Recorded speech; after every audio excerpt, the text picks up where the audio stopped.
You know things have gotten bad when Keith Olbermann, Katie Poo, is criticizing you for losing your values. You know things have gotten bad when Keithy is claiming that you sold your values, you sold your integrity for money.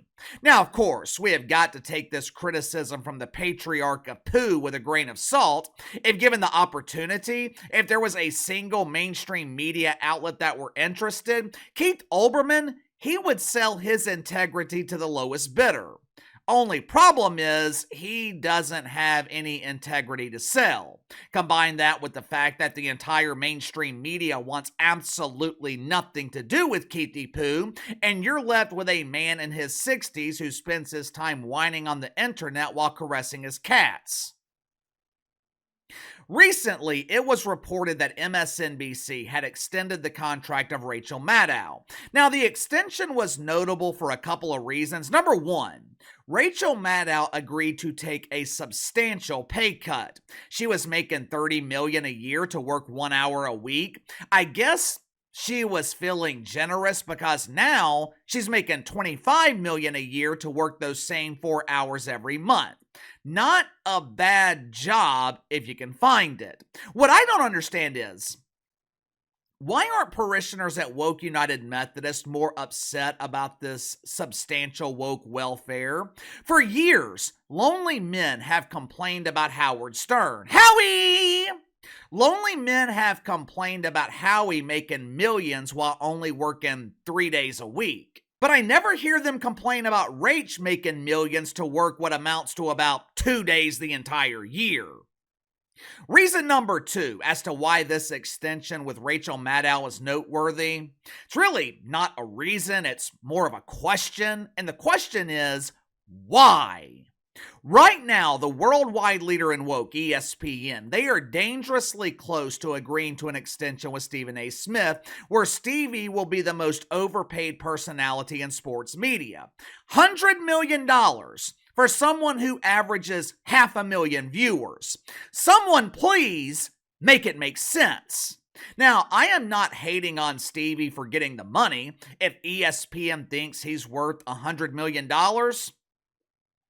good for Stephen A. Smith.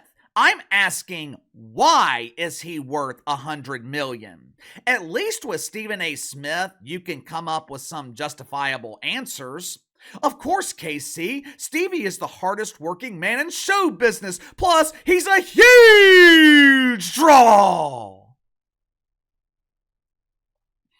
He is a draw, but Stephen A. is not even the biggest draw on his own show. That distinction belongs to Shannon Sharpe. Hey, it's me, Shay. I don't know if I would call Stevie the hardest working man in sports media, but at least he is reliable. At least you can count on him to show up. To his credit, the dude shows up everywhere for ESPN. Major UFC fights, boxing, the NBA. I'm sure he will show up for the NFL playoff games that ESPN broadcast. There are rumors that Stephen A. Smith could be included when Inside the NBA moves to ESPN, which would immediately destroy the show. But to his credit, Stephen A. Smith does everything that he is asked. He shows up. He might not know what the hell he's talking about. He might not know shit about fuck when it comes to sports. He might think Patrick Ewing is still in the starting lineup for the New York Knicks. But at least Stephen A. shows up. At least you can justify ESPN breaking the bank for Stephen A. Smith. If you're MSNBC, how can you justify paying Rachel Maddow $25 million a year? When they agreed to the original contract years ago, I could kind of understand it. You didn't have a replacement. You didn't have another star at the network. At the time, Rachel Maddow was the #1 show on MSNBC and one of, if not the most watched host in cable news. Even though she was only working one night a week, I could kind of understand the reasoning. But now?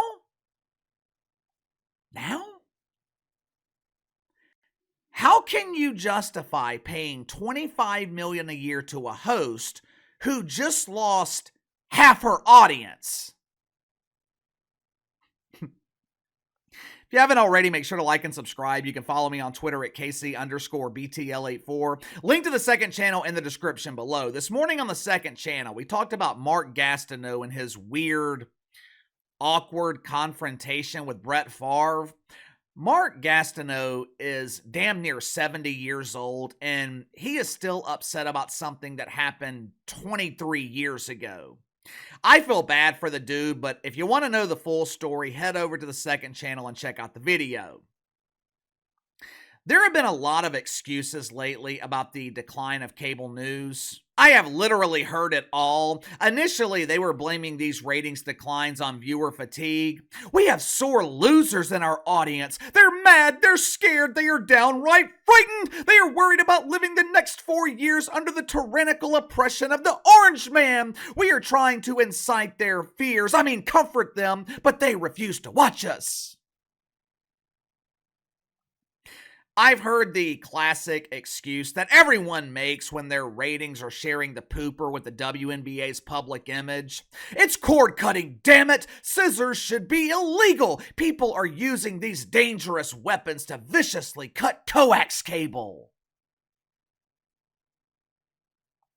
They've blamed Twitter. They have blamed independent content creators here on YouTube. Both CNN, MSNBC, they have blamed everyone except the one person who deserves to be blamed. Themselves. We are going on 6 weeks now since cackling Cam Harris disappeared after being defeated by an orange tsunami. Poor cackling Cam. I almost feel bad for her. It is the Christmas season. It is the perfect time for the cackling choir to be performing and making money. But they can't perform because no one can find the choir director. Has anyone seen Cam lately? Like I told you guys the other day, the last time I saw her, she appeared to have overconsumed the eggnog and she was damn near about to pass out. But anyway, we are going on 6 weeks now since America rejected the woke fungus. This ratings decline in cable news, it was supposed to last 1, maybe 2 weeks, maybe 3 weeks. Here we are 6 weeks later, and we are now seeing declines on the declines. Before the election, Rachel Maddow was averaging 2.4 million viewers, by far the most watched show at MSNBC, and her success, it's really amazing when you think about it, because I thought her career was over after she was busted in the illusion of Russian collusion. Throughout Donald Trump's first term, Rachel Maddow, she built the entire foundation of her show on the illusion of Russian collusion. Once that lie was exposed, I thought her audience would finally wake up. But surprisingly, they kept their faith in MSNBC's highest paid propagandist. Until now. You know that old saying that my good friend Georgie Bush used to say all the time, "W"? You remember it? How'd it go, Georgie? Fool me once. Shame on you. If fool me, we can't get fooled again. That never gets old. But unfortunately for Rachel Maddow, her audience seems to have listened to the wise words of W. She fooled them once. She fooled them with the illusion of Russian collusion, but she was forgiven. But she has yet to be forgiven for the 4 years of lies about Donald Trump and the 4 months she spent polishing the turd trying to get cackling Cam Harris elected. Rachel Maddow has lost 1 million viewers in the last 4 weeks in prime time. She has lost more viewers than Caitlin Collins has. Katie Roo! Katie Roo! I'm sure Rue would love to lose 1 million viewers, but first, she would have to find them. What makes it even worse for Rachel Maddow, she has lost nearly 60% of her audience in the key demo. She is barely eclipsing 100,000 viewers between the ages of 25 and 54. Meanwhile, the dude that she used to compete with, Sean Hannity, well, Casey, Rachel Maddow still competes with Sean Hannity on Monday nights. They're still on at the same time. Yeah, they're still on at the same time. Problem is, Rach is no longer considered competition. She is now competing with CNN. She is now competing with News Nation. And if she's not careful, she is going to be competing with Newsmax. Sean Hannity, He doesn't seem to have a problem drawing an audience in prime time. He is damn near averaging 3 million viewers, with 10% of that number falling in the key demo. Sean Hannity earns, keyword, earns. Sean Hannity earns $25 million a year from Fox News. $25 million a year for almost 3 million viewers 5 nights a week. MSNBC is donating the same amount to Rachel Maddow for 80% less production and almost 2 million fewer viewers. Someone please make it make sense. Someone please give me some justification for this complete waste of money. And again, I am not hating on Rachel Maddow for accepting woke welfare. I'm not hating on Rachel Maddow for accepting money that was generously donated to her. I am asking how MSNBC can justify it. The truth is, MSNBC should be doing the exact opposite of what they are doing now. I know they don't want to admit it. I know they don't want to accept it. But the truth is, Kamala Harris was not the biggest loser in this election. Just like I told you guys the following morning after the election, biggest loser was the mainstream media. If you are looking to recapture viewers, MSNBC should be doing the opposite of what they're currently doing. They should be looking for people that are relatable and that they can build into stars. Instead, they are doubling down on the Rachel Maddows. They continue donating to Joy Reid. They continue doing the same thing, and they wonder why they're not getting different results.